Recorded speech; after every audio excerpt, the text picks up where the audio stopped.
qui parle également d'un avion endommagé. L'aéroport de Niamey, un endroit stratégique donc visé par une attaque terroriste. Mais le mode opératoire observé cette nuit-là correspond-il à ceux des groupes djihadistes actifs dans la région du Sahel?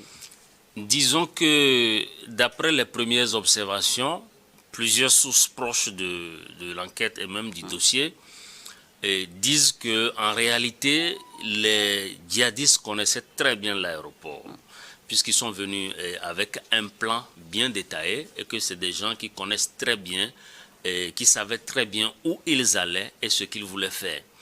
Alors ces assaillants, désignés comme des mercenaires, ne l'ont pas été par le fruit d'un hasard, parce que selon les premières informations réunies, le Niger parle d'individus qui appartiendraient à la Légion étrangère française. Donc il y a cet indice-là qu'il faut prendre en compte. Il y a aussi que, je l'ai dit, les individus savaient très bien, ils avaient un plan détaillé donc, de l'aéroport et savaient ce qu'il faut effectivement frapper.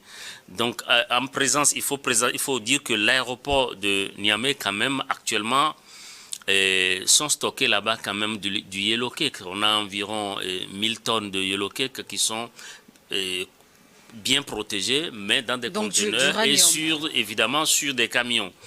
Non loin de l'aéroport, en tout cas en venant de Dosso, vous avez quand même les cuivres réservoirs de la Sonidep qui contient du pétrole. Donc c'est pour vous dire que c'est quand même tout de même une zone très sensible. L'objectif recherché principalement par les assaillants ici, c'est de pouvoir détruire les drones de l'armée de l'air, parce que aujourd'hui, si les pays de l'AES connaissent un succès ou génèrent des résultats de l'impact positif en matière de la lutte antiterroriste, c'est grâce notamment aux drones. Donc l'objectif, en tout cas apparemment de ces assaillants, est de détruire la base des drones.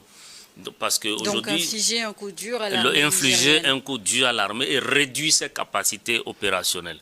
Je pense essentiellement que c'est ça. Et puis évidemment, tout en détruisant ces aéronefs, ces drones, s'ils arrivent à toucher justement et à faire exploser des conteneurs de l'uranium, du yellow cake, vous voyez un peu l'uranium qui est, voilà, la radioactivité qui pourrait en découler.